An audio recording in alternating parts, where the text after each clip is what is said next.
Em um instante, o sistema ativa a habilidade. Surge uma notificação informando que ela ficará ativa por um dia inteiro.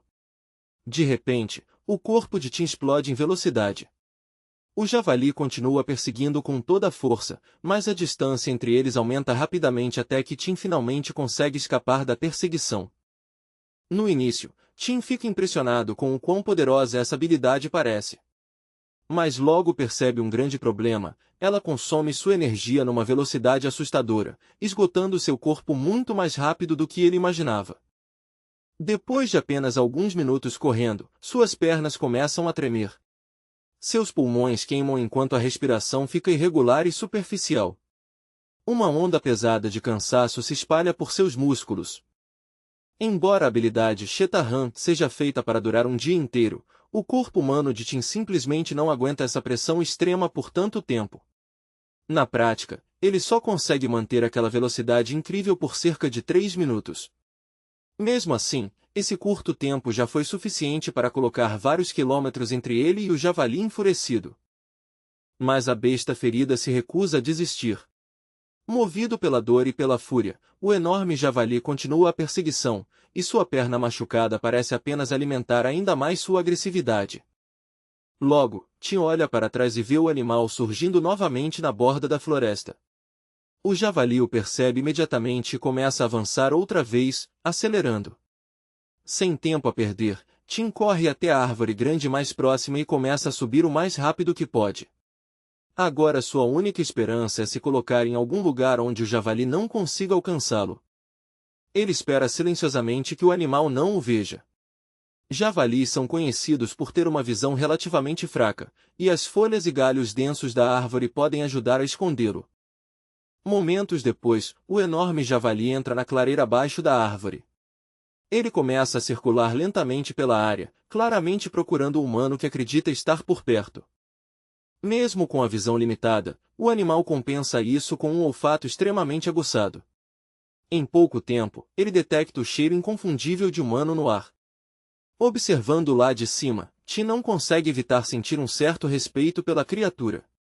Mesmo ferido, o javali o perseguiu por quilômetros sem desistir. Essa determinação teimosa mostra o quão formidáveis os animais selvagens podem ser. Por um momento, Tim acredita que finalmente está seguro, já que javalis não conseguem subir em árvores. Mas no segundo seguinte, o tronco inteiro abaixo dele treme violentamente com um impacto poderoso. Seu coração quase para. Consumido pela raiva, o javali começa a atacar a própria árvore. Ele bate o crânio contra o tronco e cava as raízes, claramente tentando derrubar a árvore e fazer seu alvo cair. A árvore balança perigosamente a cada golpe. Tim de repente se lembra de uma antiga história de vila que dizia que javalis conseguem derrubar árvores com impactos repetidos. Ele sempre achou que era exagero, mas agora percebe que pode ser assustadoramente real. Se os ataques continuarem assim, Tim entende que a árvore talvez não aguente nem meia hora. O pensamento faz um arrepio correr pela sua espinha. Inesperadamente, o javali para o ataque de repente. Ele se vira lentamente e começa a se afastar mancando da árvore. O sangramento pesado da perna ferida e o cansaço da perseguição parecem finalmente ter cobrado seu preço. Observando o animal com atenção, Tim calcula que o javali deve pesar cerca de 200 quilos. Se conseguir matá-lo, a carne poderia ser preservada e garantir comida por vários meses.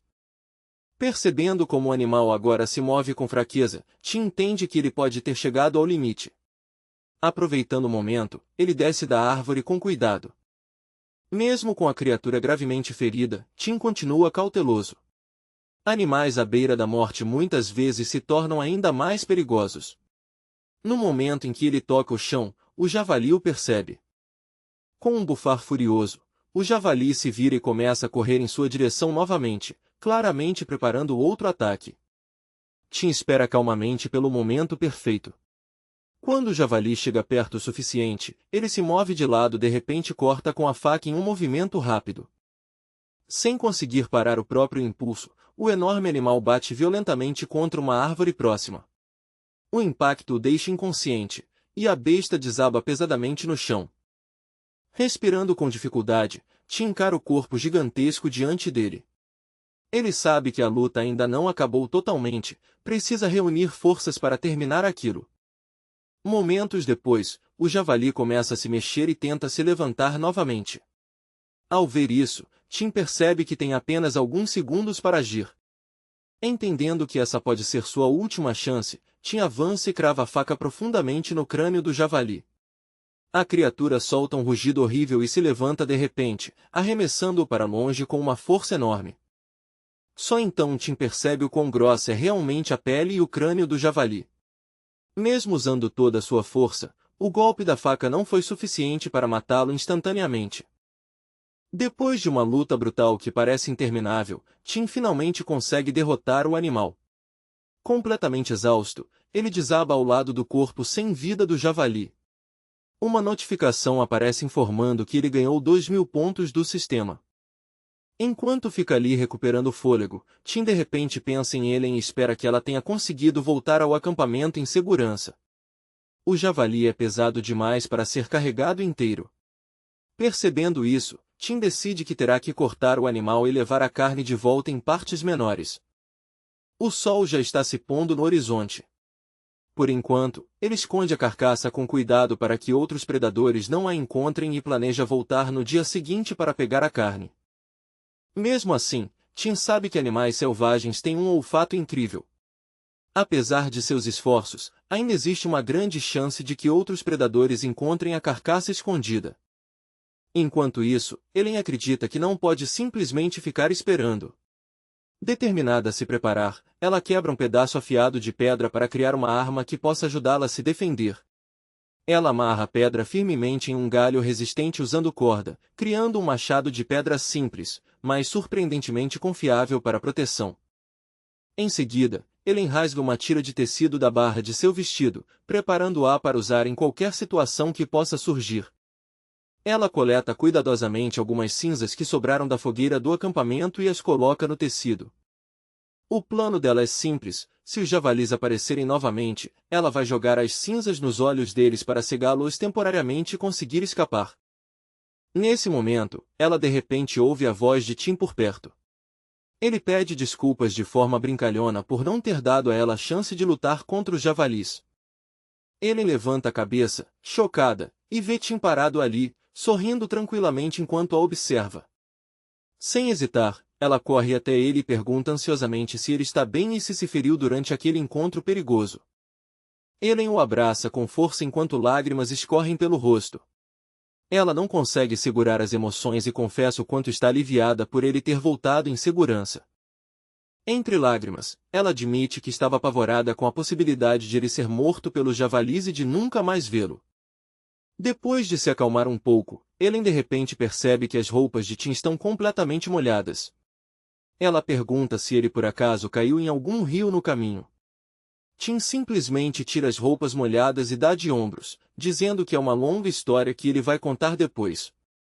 Sentindo-se extremamente envergonhada enquanto ele se troca bem na frente dela, Ellen rapidamente vira o rosto, tentando não olhar. Ellen sugere gentilmente que Tim coloque as roupas molhadas mais perto do fogo para que o calor consiga secá-las antes que a noite chegue de vez. O ar da tarde já está ficando frio, e ela se preocupa que, se as roupas continuarem úmidas, o frio possa deixá-lo doente.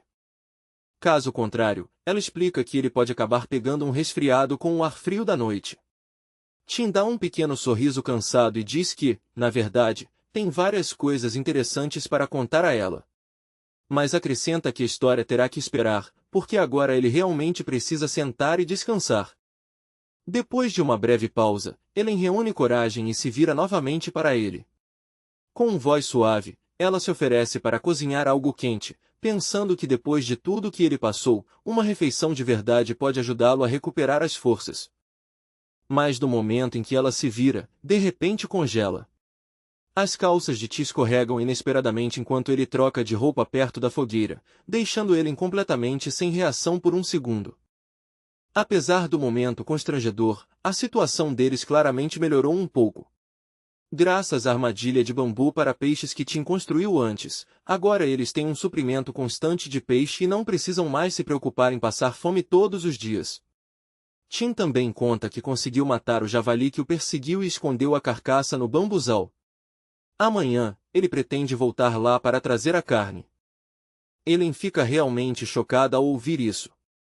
Ela mal consegue imaginar como Tim conseguiu derrotar um animal tão grande e agressivo. A admiração que ela sente por ele cresce na hora, embora misturada com uma grande preocupação.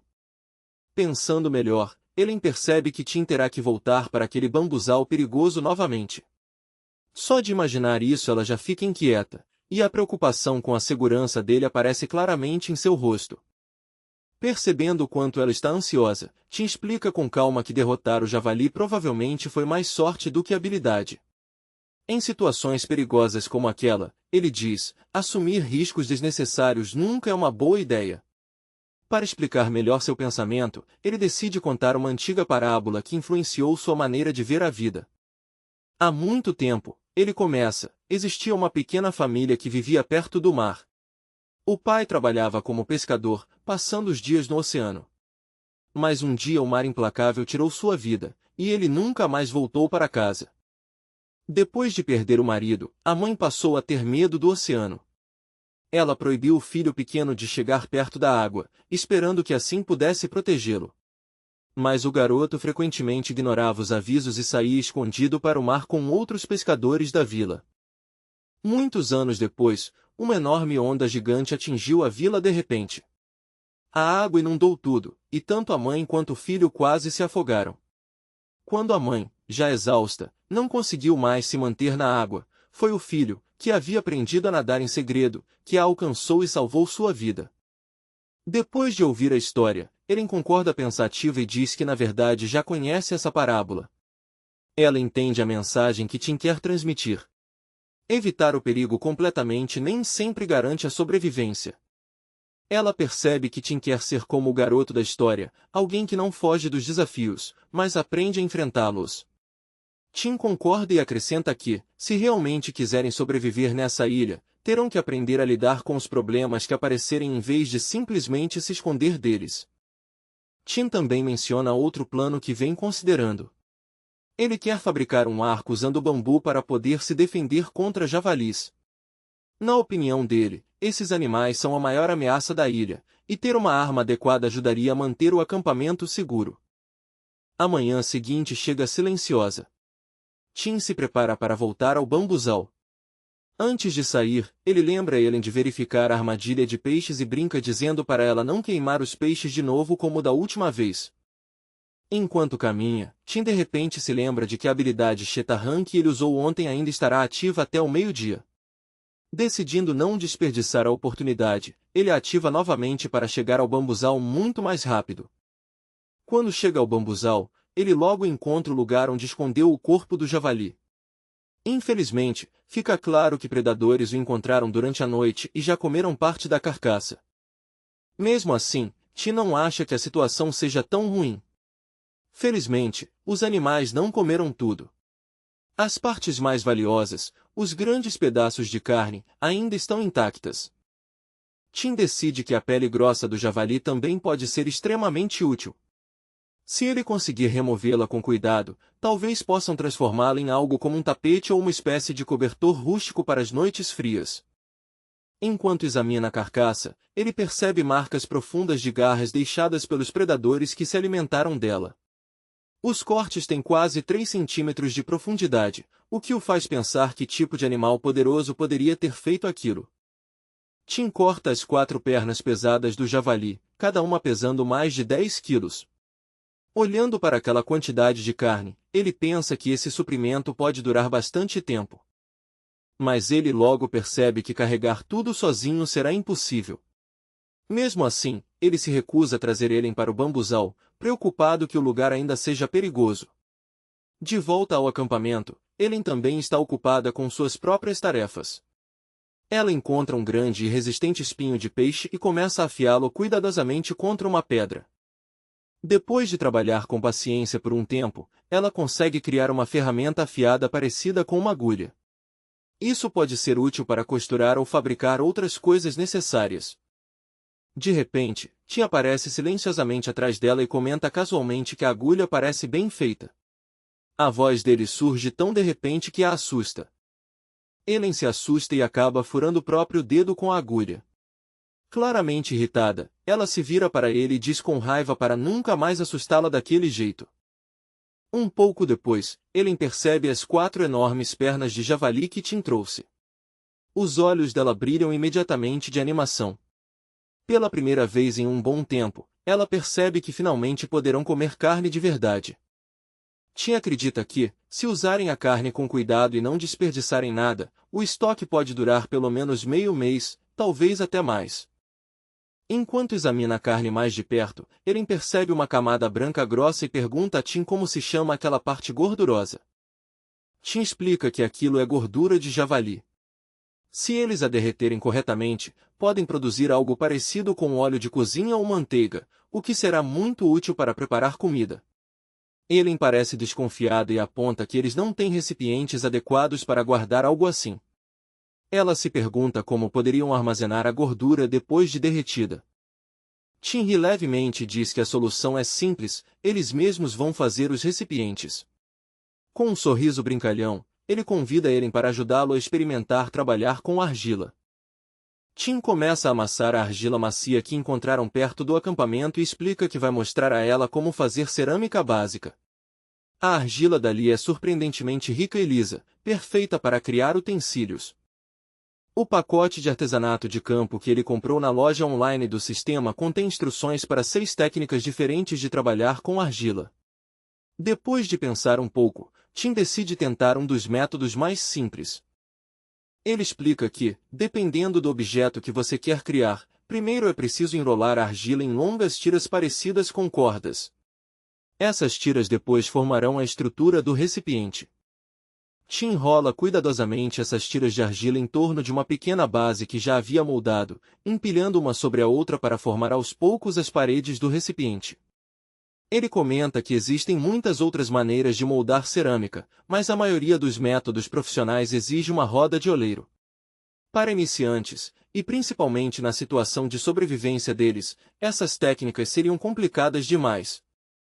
Depois de terminar a estrutura básica, Tim mostra o recipiente de argila para Eren com orgulho e diz que está quase pronto. Agora só falta alisar a superfície e dar o formato final. Mas no momento em que Eren vê o objeto, ela começa a rir. A peça de argila parece suspeitamente com uma enorme pilha de excremento. A reação dela ofende profundamente Tim, que fica irritado e joga a argila de lado. Defensivamente, ele explica que a argila é extremamente macia, por isso acabou perdendo a forma correta enquanto ele a moldava. Tim então desafia Eren a tentar fazer algo usando a mesma técnica. Assim, ele diz, ela vai entender o quão difícil realmente é trabalhar com cerâmica. Determinado a provar seu ponto, Tim começa a fazer um pequeno copo. Ele molda com cuidado, concentrando-se em cada detalhe. Quando termina, examina o resultado com orgulho e acha que ficou perfeito. Mostrando o copo para Eren, Tim se gaba com confiança do seu trabalho. Ele acrescenta que dominar qualquer habilidade exige prática e experiência. Eren comenta calmamente que ela já fez algumas peças de argila também, embora ache que não ficaram muito boas. Mas quando Tim olha para elas, fica completamente surpreso. As tigelas dela têm formas quase perfeitas, como se tivessem sido feitas por um artesão experiente. Tim elogia sinceramente o talento dela e sugere que ela tente fazer algo mais complexo, como uma panela.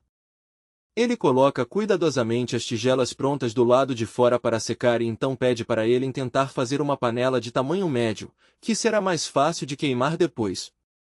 Enquanto isso, Tim pega um pedaço de bambu e começa a cavar um buraco que servirá como base para um pequeno forno. Embora seja possível queimar argila diretamente no fogo, ele acredita que construir um forno adequado dará resultados muito melhores. Depois de trabalhar por um tempo, ele consegue cavar um buraco profundo o suficiente para servir de fundação para o forno e começa a montar a estrutura que permitirá queimar as peças de cerâmica. Dentro do buraco, Tim reforça as paredes para manter a estrutura estável. Acima dele, constrói a parte superior do forno, moldando uma estrutura parecida com uma caixa para queimar os recipientes de argila. O tempo passa rápido enquanto eles se concentram no trabalho.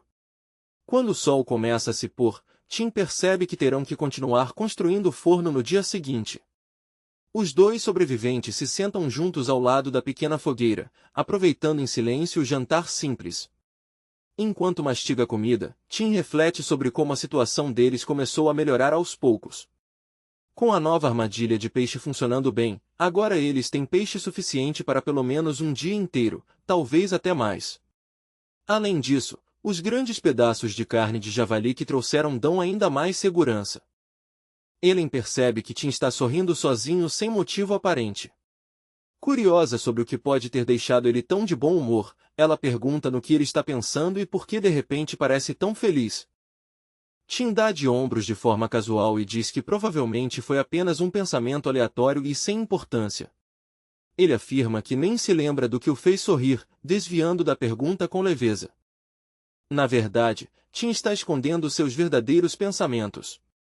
Enquanto veste a camiseta que Ellen consertou para ele, ele reflete em silêncio que o verdadeiro motivo do sorriso é simples: eles ainda estão vivos. Em uma ilha como essa, sobreviver a mais um dia já parece uma vitória que merece ser comemorada. Enquanto ajusta a camisa, ele observa com atenção as costuras firmes e limpas que Ellen fez no concerto. O capricho do trabalho o impressiona. Em um mundo onde a maioria das pessoas raramente costura qualquer coisa, alguém com essa habilidade parece surpreendentemente raro. Ellen, porém, fala em tom sério. Ela lembra que precisam cuidar muito bem das roupas, porque não tem substitutas. Mais cedo ou mais tarde o tecido vai se desgastar, não importa quantas vezes ela o conserte. Ela admite que, mesmo fazendo o possível para reparar tudo, teme que um dia a costura não seja suficiente. Vendo a preocupação no rosto dela, Tim tenta tranquilizá-la com calma. Ele diz para Ellen não se preocupar tanto e afirma com confiança que um dia eles vão encontrar uma maneira de mudar a situação. Ele fala com firmeza, esperando que seu otimismo lhe dê esperança. Depois de terminar a refeição, Tim pega um pequeno graveto e começa a limpar os dentes com ele, esfregando cuidadosamente entre eles. Ellen observa aquilo com clara surpresa. Ela nunca tinha visto alguém limpar os dentes daquele jeito antes, ainda mais usando cinzas em vez de pasta de dente. Te explica que as cinzas na verdade funcionam muito bem para limpar os dentes. Elas contêm substâncias alcalinas, como hidróxido de potássio, que ajudam a remover a placa e manter os dentes limpos. Ellen admite que o método ainda parece muito estranho e complicado para ela. Mesmo assim, concorda que, nas circunstâncias atuais, é muito melhor do que não fazer nada. Logo depois, os dois começam a colocar as peças de argila dentro do forno. Enquanto organizam cuidadosamente tigelas e potes, Ellen pergunta em voz alta quanto tempo o processo de queima vai levar. Tim observa o tamanho das peças e estima que a queima adequada vai exigir pelo menos 5 horas. Ele diz que terão que ter paciência e esperar. Cerâmica, ele explica, não é tão simples quanto parece. A temperatura precisa ser controlada com muito cuidado durante todo o processo. Se ficar quente demais ou frio demais, a argila pode rachar facilmente. Por causa desse risco, Tim insiste que eles façam várias tigelas e potes extras. Assim, mesmo que alguns quebrem durante a queima, ainda terão outros utilizáveis. Ele pede que Ellen fique perto do forno e cuide do fogo com atenção para manter a temperatura estável. Um calor constante vai dar a eles mais chances de evitar danos. 5 longas horas depois, o processo de queima finalmente termina. Infelizmente, quando eles examinam o resultado, o entusiasmo diminui. Quase 60% das tigelas racharam durante o processo. Tim considera o resultado decepcionante. Mesmo assim, em vez de desistir, ele imediatamente começa a pensar em formas de melhorar o resultado da próxima vez. Ele imagina se ajustar a mistura de materiais pode deixar a argila mais resistente. Ellen percebe um pote que parece um pouco diferente dos outros e pergunta o que ele fez ali. Tim explica que tentou uma técnica especial, misturando pó cerâmico fino na argila para fortalecê-la. Tim finalmente diz a Ellen que agora é a vez dele ficar acordado e fazer a vigia. Mas a garota ainda está completamente concentrada no trabalho com a argila e se recusa a parar. Ela insiste em terminar o último pote, mostrando uma determinação impressionante. Observando isso, Tim percebe que ela parece ter um talento natural para esse tipo de trabalho. Quando o próximo ciclo de queima termina, o resultado é muito melhor. Desta vez apenas 2 xícaras quebram. Comparado com a primeira tentativa, a melhora é evidente. Tim acredita que, se conseguirem manter uma temperatura uniforme durante todo o processo, o número de peças quebradas vai diminuir ainda mais. Até o fim do dia, talvez já tenham utensílios suficientes para o uso diário. Na manhã seguinte, Ellen vê Tim preparando algo sobre o fogo e pergunta por que ele está colocando água no pote que contém a gordura de javali derretida. Tim explica que adicionar água ajuda a separar e produzir mais gordura durante o processo. Além disso, evita que a gordura queime, tornando tudo muito mais eficiente. Enquanto a gordura derrete lentamente, ele sugere que Ellen triture as conchas que eles coletaram antes até virarem um pó fino. Ellen fica confusa e pergunta para que eles precisariam de pó de concha.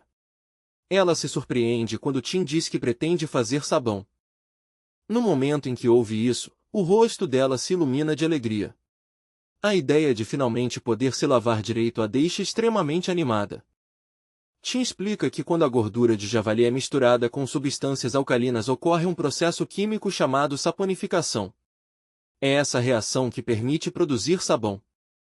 Ellen diz que lembra de ter aprendido algo parecido nas aulas de química, embora nunca tivesse imaginado que um dia teria que usar esse conhecimento apenas para sobreviver. Juntos, eles começam a triturar as conchas até virarem pó. As conchas esmagadas contêm carbonato de cálcio, que é necessário para produzir o material alcalino de que precisam. Quando aquecido no fogo, o carbonato de cálcio se transforma em óxido de cálcio. Essa substância terá um papel importante no processo que eles estão tentando realizar. Em certo momento, Ellen acaba respirando um pouco da fumaça liberada durante o aquecimento. O processo libera gás carbônico, que pode ser desagradável de respirar. Tim rapidamente a tranquiliza dizendo que a quantidade liberada é muito pequena e não é perigosa em um espaço aberto como aquele. Ele continua o processo, adicionando água para transformar o óxido em hidróxido de cálcio. Depois disso, eles misturam essa substância com potássio extraído das cinzas da madeira, continuando o experimento. O potássio é um elemento alcalino e, quando misturado com gordura, reage formando sabão. Essa reação química simples é exatamente o que eles estão tentando produzir.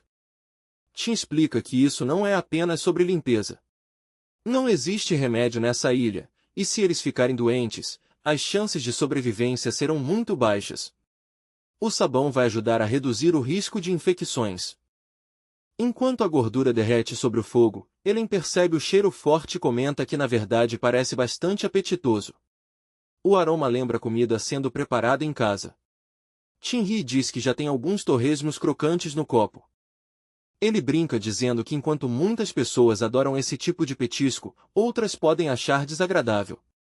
Depois disso, ele despeja a mistura preparada em uma tigela grande, deixando esfriar e endurecer para virar sabão. Mais tarde, Tim decide que deve visitar o bananal próximo antes do anoitecer. Ele quer coletar folhas grandes que possam ajudá-los a se preparar para a chuva que está chegando. Nuvens escuras já começam a se formar no céu. Esperando uma tempestade forte, Tim usa um pedaço de bambu para cavar uma vala ao redor do abrigo. A pequena trincheira vai ajudar a desviar a água da chuva do acampamento. Enquanto trabalha, ele percebe como foi uma sorte terem construído o telhado de proteção antes. Por fabricar cerâmica e produzir sabão, Tim recebe vários milhares de pontos adicionais em sua conta do sistema virtual. Curioso, ele abre a tela holográfica e verifica o saldo. Ellen percebe que ele está mexendo a mão no ar de um jeito estranho, como se estivesse tocando algo invisível. Ela acha aquilo meio estranho, mas decide não perguntar nada. Em vez disso, pega o sabão recém-feito e testa com água. Ele produz uma espuma razoável, embora ela perceba que talvez resseque o cabelo se for usado com frequência. Tim então entrega a ela um pequeno pente de madeira que ele fez antes e diz que provavelmente ela vai achar útil. Ele também lembra Ellen que precisam guardar rapidamente a carne de javali e esconder a pele do animal antes que a chuva chegue. Se os suprimentos ficarem encharcados, podem estragar. Depois disso, Tim começa a preparar os materiais para fabricar um arco. Ele examina o bambu com cuidado e decide que, embora não seja perfeito, ainda deve funcionar. Sabendo que existem arcos leves e pesados, Tim decide construir um arco pesado. Apenas um arco mais forte terá potência suficiente para caçar animais grandes como javalis. Como o bambu sozinho não é forte o bastante, ele decide fazer um arco composto. Ele corta várias tiras finas e as amarra cuidadosamente juntas para fortalecer a estrutura. Mas Tim logo percebe que fazer um arco é muito mais complicado do que imaginava. Depois de horas trabalhando, ele conseguiu completar apenas 2 partes da estrutura. À medida que a noite se aproxima, enormes nuvens escuras se acumulam sobre a ilha. O céu fica cada vez mais sombrio, e trovões distantes ecoam no horizonte, avisando que uma forte tempestade está a caminho. Ellen olha para o céu com preocupação, franzindo a testa enquanto as nuvens se juntam e escurecem acima deles. Um tom nervoso surge em sua voz quando ela diz que o céu parece pesado e carregado de chuva, e que tem quase certeza de que um grande temporal está prestes a começar. O ar parece denso e inquieto, e o trovão distante só aumenta ainda mais sua preocupação. Tim reage imediatamente sem perder um segundo. Sabendo como a chuva pode estragar seus suprimentos, ele rapidamente coloca a carne e o precioso sabão dentro das panelas. Depois de acomodar tudo com cuidado, ele fecha bem as tampas, esperando que os recipientes protejam seus itens valiosos da tempestade que está chegando.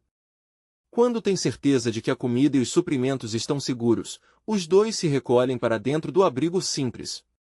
O vento lá fora começa a ficar mais forte, trazendo cheiro de terra molhada. Enquanto se preparam para a tempestade que se aproxima, Ellen pergunta baixinho quanto tempo a chuva pode durar, com incerteza na voz. Tim observa o céu escuro e escuta o vento aumentando antes de responder. Ele diz que a chuva pode ser ainda mais forte do que eles imaginam, talvez virando uma tempestade contínua que pode durar um dia inteiro sem parar. Suas palavras fazem a situação parecer muito mais séria. No meio da noite, Tim de repente acorda assustado.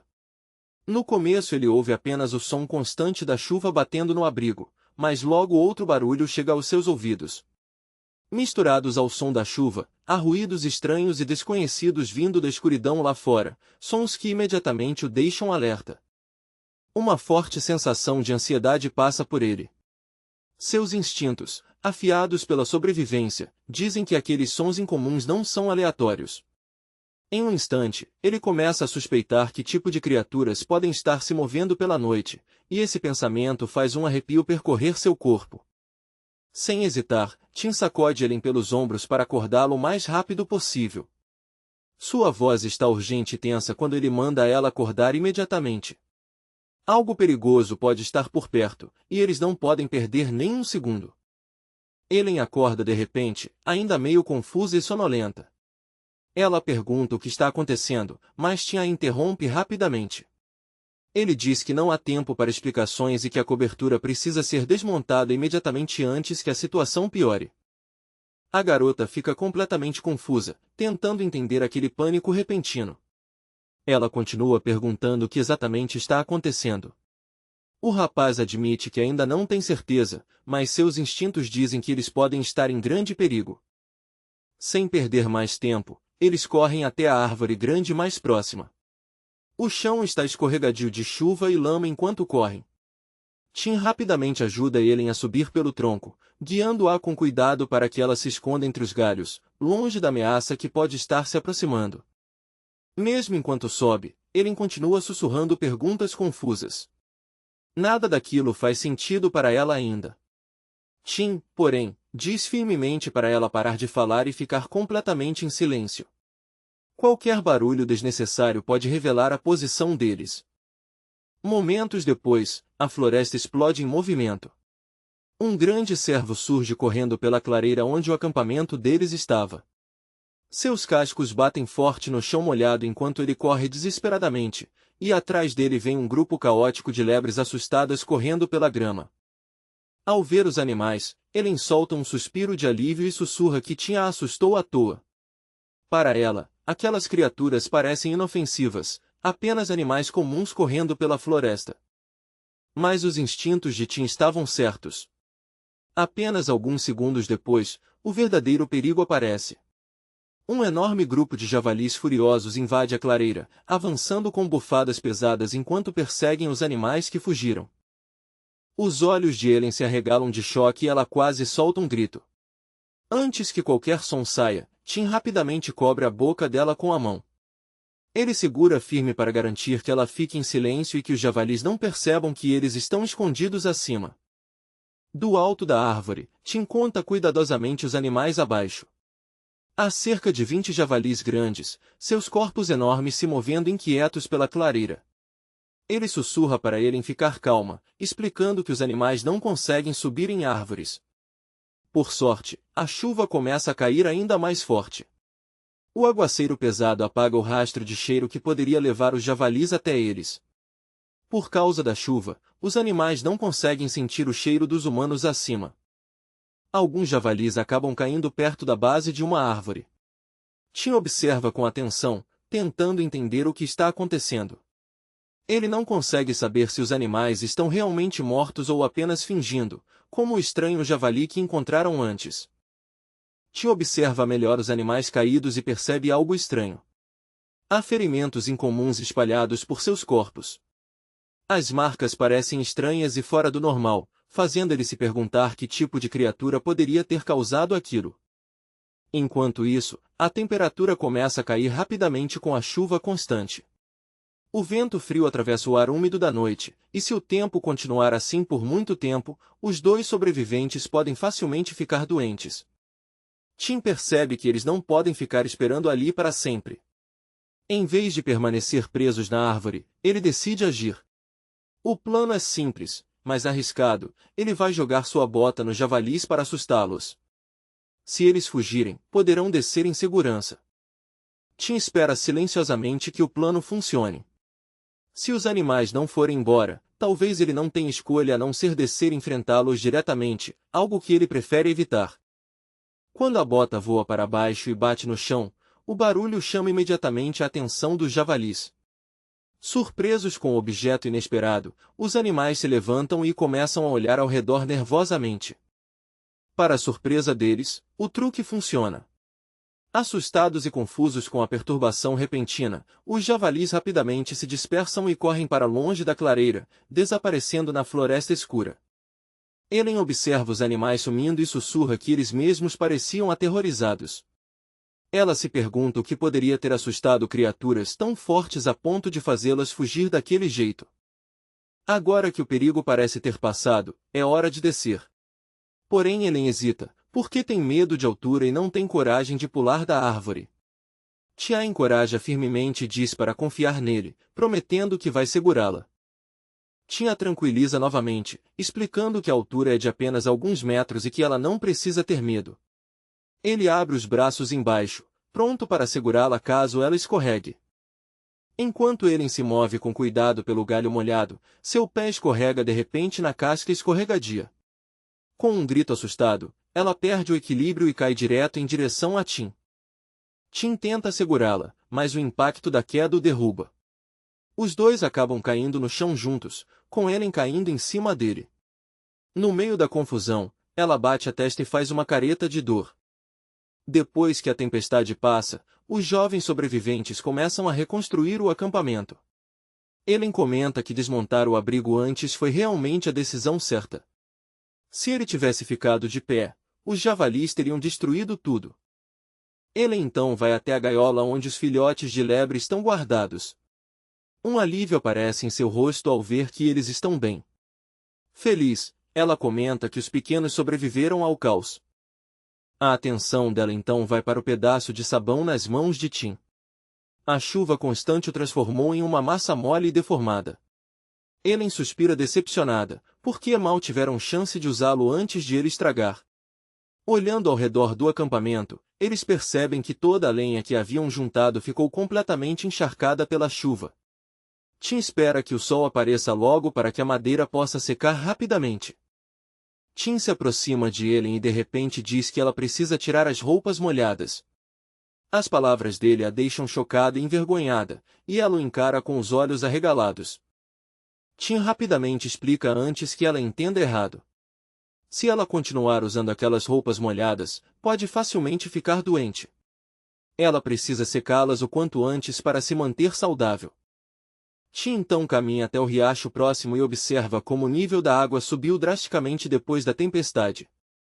Ao olhar a corrente forte, ele percebe como tiveram sorte de não construir o acampamento muito perto dali. A armadilha de peixes que ele havia feito com pedras agora está completamente submersa pela água do riacho. Porém, a armadilha mais recente que ele construiu parece ter resistido à enchente sem danos. Vendo que as coisas estão se acalmando, Tim decide que finalmente é hora de se lavar e também lavar suas roupas. Ele pretende usar o resto do sabão enquanto ainda é possível. Mais tarde, os dois se sentam perto da fogueira, secando as roupas e aquecendo o corpo depois da chuva fria. Ele pergunta em voz baixa se os javalis podem voltar algum dia. Tim responde pensativo que eles sempre precisam estar preparados para essa possibilidade. Por isso, devem continuar se revezando na vigia durante a noite. Ele também acredita que precisam de ferramentas melhores para se defender. Em vez de fugir sempre que surge perigo, eles devem fazer um arco e flechas o mais rápido possível para se proteger. Tim começa a fabricar o arco com cuidado. Ele amarra duas peças curvas de madeira com corda e vai torcendo devagar, tentando pressionar as partes para formar uma estrutura forte. Quando a estrutura principal fica firme, ele aperta ainda mais as amarras e reforça o arco prendendo outra tira de bambu ao longo da arma, aumentando sua resistência. Para a corda do arco, Tim usa tendão de javali. Antes de utilizá-lo, ele pretende secá-lo bem ao sol para manter tanto a flexibilidade quanto a força. Depois de testar a arma, Tim fica bastante satisfeito com o resultado. A corda se mantém firme sem arrebentar, e o arco não se deforma. Isso significa que a arma está quase pronta. Idealmente, a melhor madeira para fazer flechas viria da árvore decidual Ailia, que produz hastes retas e equilibradas. Infelizmente, essa árvore não cresce naquela região. Por causa disso, Tim não tem escolha a não ser usar os materiais que conseguir encontrar na floresta ao redor. As hastes de madeira que eles coletaram ainda estão muito molhadas por causa da chuva. Para deixá-las mais resistentes e leves, Tim as coloca perto da fogueira para secarem bem. Existem duas formas comuns de fazer pontas de flecha. A primeira é simples, aquecer a ponta da haste de madeira no fogo e depois esculpir até formar uma ponta dura e afiada. O segundo método exige mais trabalho. Uma pedra afiada precisa ser moldada com cuidado e então encaixada na ponta da flecha.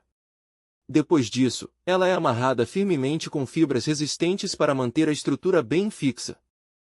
O segundo método claramente exige muito mais esforço e preparação. Tim decide que, antes de se comprometer com uma única técnica, primeiro vai fabricar 3 flechas com pontas de pedra cuidadosamente moldadas e testar o quão poderosas elas são quando disparadas. Se a diferença de desempenho entre flechas com ponta de pedra e as simples de madeira não for significativa, ele pretende economizar tempo e esforço usando apenas flechas de madeira. Assim que termina de preparar seus equipamentos, o familiar sistema virtual de repente se ativa. Uma voz mecânica e calma informa que ele recebeu uma recompensa de 2.000 pontos por ter fabricado com sucesso um arco e flechas. O bônus inesperado pega de surpresa, e por um momento ele fica parado ali, agradavelmente surpreso. Curioso sobre seu progresso, Shen rapidamente confere seus pontos acumulados. Depois de contar com cuidado, percebe que seu saldo já ultrapassou 11.000 pontos. Essa quantia é suficiente para permitir que ele compre um dos pacotes de habilidades mais caros disponíveis no sistema.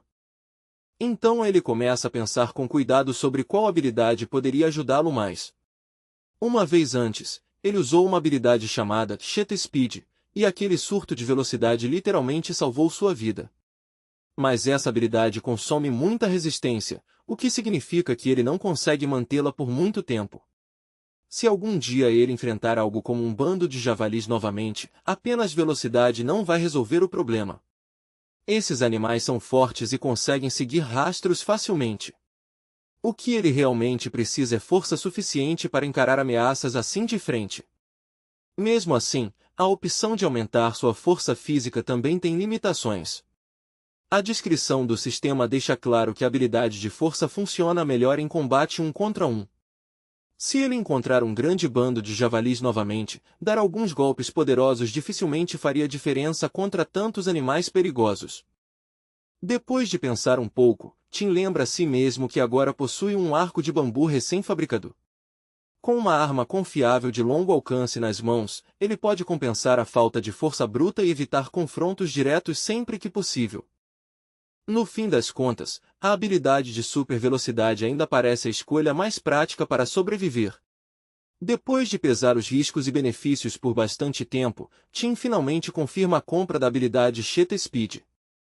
Imediatamente, o sistema responde com uma mensagem de parabéns, confirmando a aquisição bem-sucedida.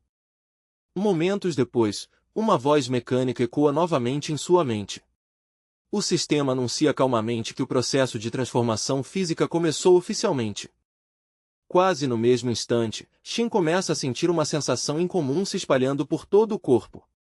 Parece como se uma corrente quente de energia estivesse fluindo por cada músculo e nervo. Ele sente que cada célula do seu corpo está sendo preenchida com nova força, vitalidade e uma incrível capacidade de reação. No dia seguinte, os dois jovens sobreviventes se concentram em restaurar o acampamento depois do ataque noturno inesperado dos javalis. Pouco a pouco, eles tentam reparar os danos e colocar novamente seu espaço de vida em ordem. Infelizmente, os javalis causaram uma destruição séria. Muitas das ferramentas e suprimentos que a dupla havia reunido com tanto cuidado foram quebrados ou espalhados de forma que não podem mais ser usados. Ver seus pertences destruídos lembra a eles o quão frágil realmente é sua estrutura de sobrevivência. Mas a experiência que eles ganharam antes acaba sendo útil usando a argila do chão próximo. Os jovens sobreviventes começam a fabricar pratos de cerâmica novamente. Suas habilidades claramente melhoraram, e em apenas 2 dias eles conseguem produzir um novo conjunto básico de panelas e utensílios domésticos. No terceiro dia após a forte tempestade, Tim finalmente encontra um tempo para praticar com seu arco de bambu recém-feito. Ele vai para uma parte tranquila da floresta para começar o treinamento. Como ele nunca usou um arco assim antes, suas primeiras tentativas estão longe de serem impressionantes. Muitas flechas saem completamente do rumo, e sua precisão deixa bastante a desejar. Mesmo assim, Tim se recusa a desistir. Depois de um dia inteiro de prática constante, ele começa a melhorar aos poucos. Seus disparos ainda não são perfeitos, mas já são precisos o suficiente para que ele possa acertar algo grande como um javali. Mais tarde, Shin caminha mais fundo na floresta, movendo-se com cuidado sob o denso dossel de folhas acima. A vegetação espessa bloqueia grande parte da luz do sol. Mesmo que a chuva tenha parado há 3 dias, o solo sob seus pés ainda permanece úmido e macio.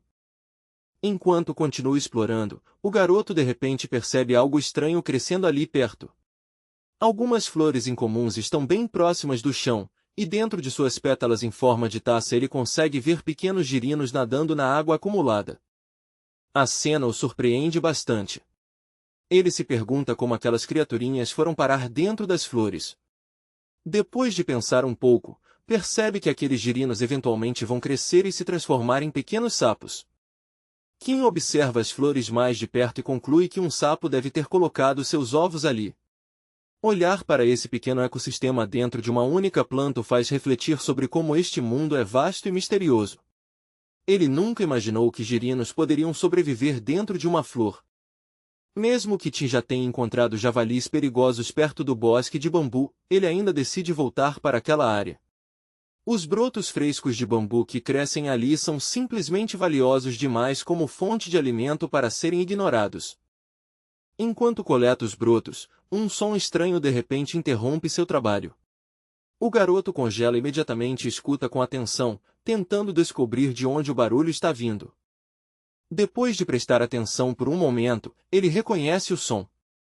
Muito provavelmente vem de fazões que vivem nessa parte da floresta. Seguindo o barulho em silêncio, Tim acaba chegando a uma pequena clareira no bosque de bambu.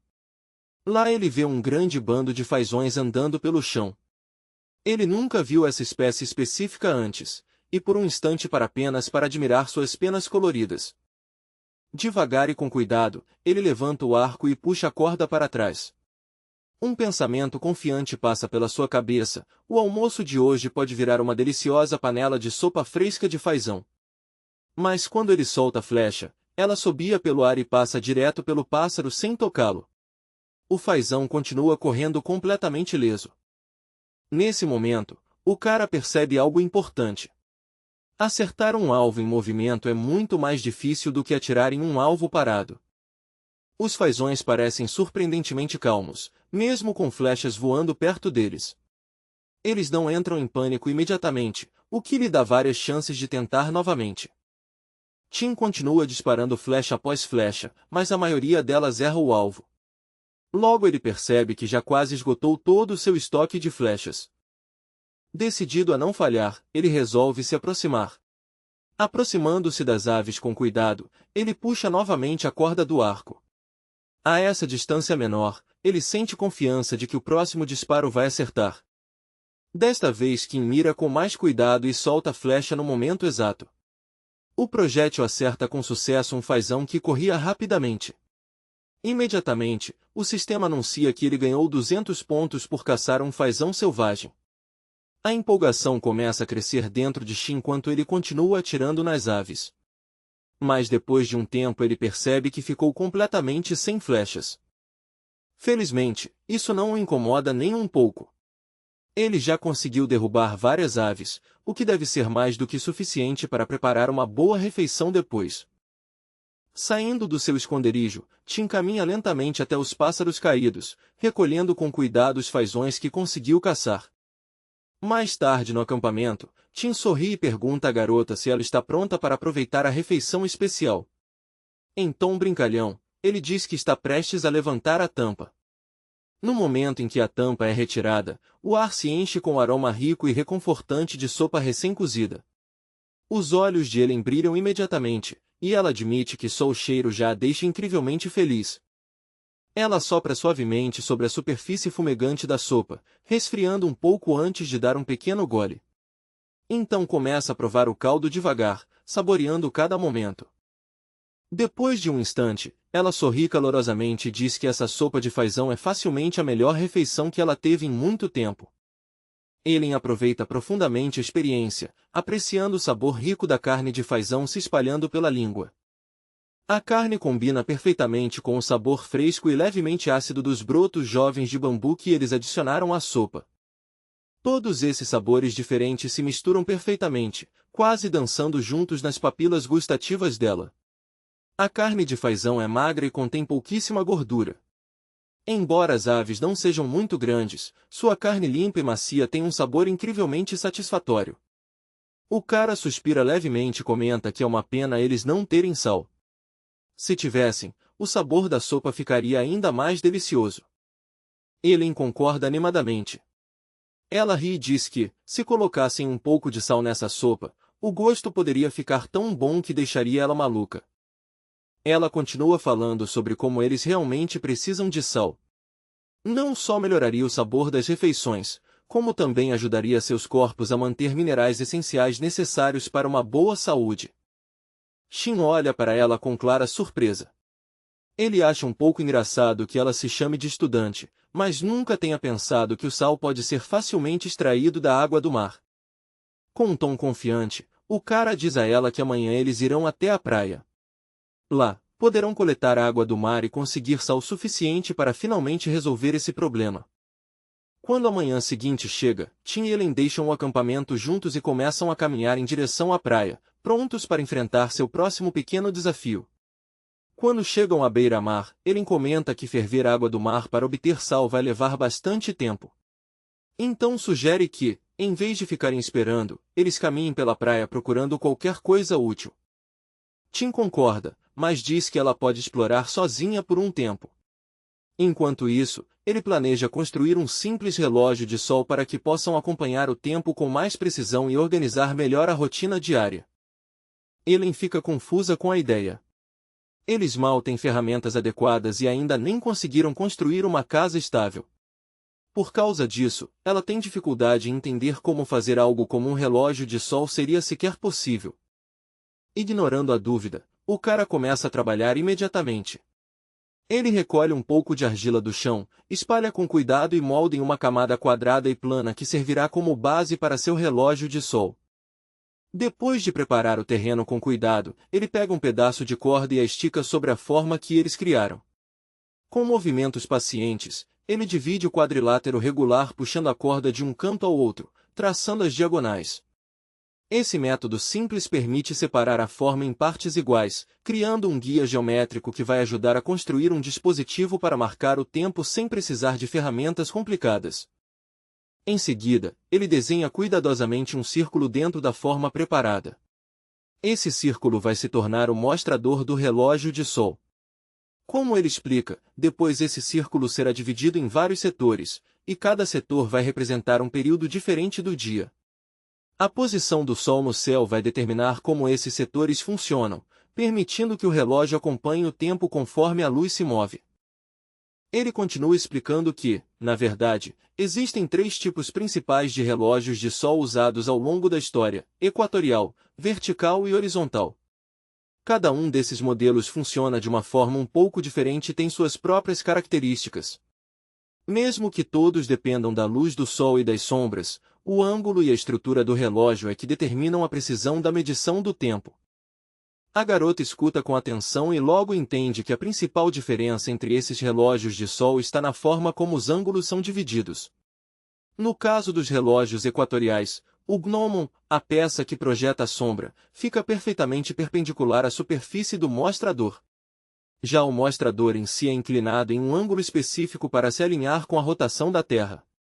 Entre todos os modelos de relógio de sol, o equatorial é especialmente interessante porque as divisões do mostrador são uniformes. Cada marca de hora é separada exatamente pelo mesmo ângulo. Isso torna diferente de outros tipos de relógio de sol, onde as linhas das horas podem ficar desiguais dependendo da orientação do mostrador. Usando apenas uma corda como ferramenta principal, eles começam a marcar as linhas das horas na superfície do mostrador. Surpreendentemente, eles não precisam de nenhum instrumento de medição complicado. Com princípios geométricos simples e um posicionamento cuidadoso, conseguem dividir o círculo em segmentos de tempo bem precisos. Esse modelo de relógio de sol é um pouco diferente dos que as pessoas costumam ver. Em vez de dividir o mostrador em 12 partes, eles criam 24 divisões. Isso corresponde ao fato de que o Sol percorre um trajeto completo de 360 graus no céu ao longo de 24 horas.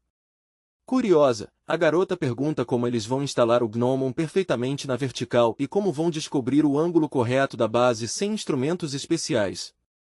Tim explica com calma que eles não precisam depender de ferramentas complexas de navegação como um sextante. Um sextante serve para medir o ângulo entre o Sol e o horizonte em um determinado local, algo muito útil para a navegação no mar.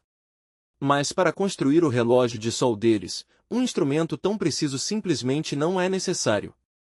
Em vez disso, eles vão usar um ponto de referência muito mais simples e natural. O momento-chave é o meio-dia, quando o Sol está no ponto mais alto do céu e as sombras ficam mais curtas. Ao identificar exatamente esse momento, eles conseguem estabelecer um ponto inicial confiável para o relógio marcar o tempo corretamente. Com tudo pronto, agora os 2 jovens só precisam esperar com paciência. Eles observam atentamente o bastão de bambu, acompanhando a sombra que ele projeta no mostrador. Em determinado momento, a sombra quase desaparece sob o próprio bastão. Esse instante breve indica que chegou o meio-dia. Enquanto isso, o sal marinho que eles coletaram antes ainda está um pouco úmido por causa do processo de evaporação. Tim observa com atenção e decide não aquecer mais. Se continuarem aplicando calor, o sal pode queimar ou acabar contaminado, o que o tornaria inútil para cozinhar. Depois de pensar um pouco, ele conclui que a solução mais simples é a melhor. Em vez de forçar a secagem com fogo, eles vão espalhar o sal e deixar que o sol se encarregue de secá-lo naturalmente. O calor do sol e a brisa leve devem remover a umidade restante. Embora a quantidade de sal produzida tenha sido bem grande, os cristais ainda estão longe de estar limpos. A mistura ainda contém areia, pequenos pedaços de terra e outras impurezas que surgiram durante o processo de evaporação. Ele também percebe que, depois da limpeza, a quantidade de sal utilizável vai diminuir bastante. uma boa parte será perdida junto com as impurezas. Por isso, ele decide começar outro lote e coloca mais uma panela de água do mar para evaporar. Nesse momento, Ellen chama animada. Ela aponta para o relógio de sol e diz que a sombra do bastão de bambu desapareceu completamente. Pelos cálculos deles, isso significa que o sol atingiu o ponto mais alto do céu, é exatamente meio-dia. Usando alguns pequenos pedaços de bambu como suporte, Tim ajusta cuidadosamente a posição do relógio de sol. Ele garante que o mostrador fique perfeitamente horizontal para manter as medições precisas. Até uma leve inclinação poderia alterar as sombras e estragar a leitura do tempo. Quando a água do mar termina de evaporar, uma camada de cristais brutos de sal se forma no fundo do recipiente. No entanto, esse sal ainda não é adequado para consumo. Ele ainda contém terra, areia e outros contaminantes que podem ser prejudiciais se ingeridos. Pensando nisso, os dois jovens sobreviventes levam o sal de volta para o acampamento. A próxima tarefa é clara: filtrar e purificar tudo corretamente para que o sal possa ser usado com segurança na comida e na conservação de alimentos. O primeiro passo da limpeza é simples, mas importante. O sal bruto precisa ser lavado cuidadosamente em água limpa. Essa lavagem ajuda a remover impurezas maiores, como grãos de areia e sujeira visível presos aos cristais. Tim explica que a purificação é a etapa mais crítica da produção de sal. Sem uma filtragem adequada, o sal continuará inseguro para consumo. Para resolver isso, ele decide construir um filtro caseiro usando os materiais disponíveis ao redor. Dentro de um recipiente de bambu oco, ele organiza cuidadosamente várias camadas de filtragem.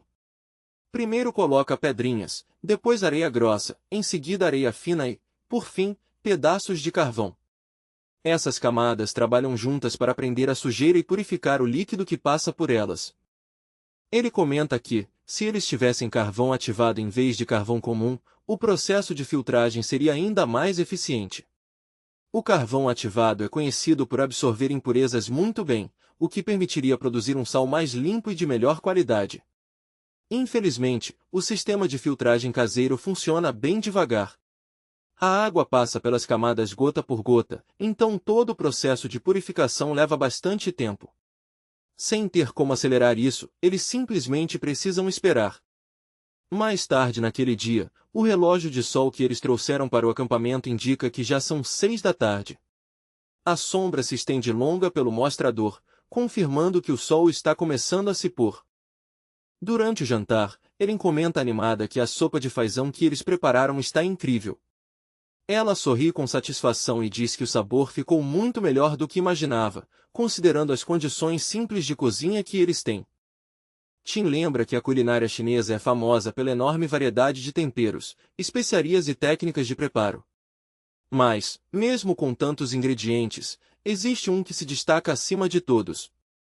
O sal, ele explica, é o tempero mais essencial em praticamente qualquer prato. Ellen concorda imediatamente. Ela diz que até uma pequena pitada de sal pode transformar completamente um prato. O sal realça os sabores naturais dos ingredientes, deixando a comida mais rica, mais intensa e muito mais saborosa. Enquanto os dois estão sentados perto do fogo, a garota de repente começa a contar os dias que passaram na ilha. Para sua surpresa, percebe que quase um mês inteiro já se passou desde que chegaram. O tempo parece ter passado sem que eles percebessem.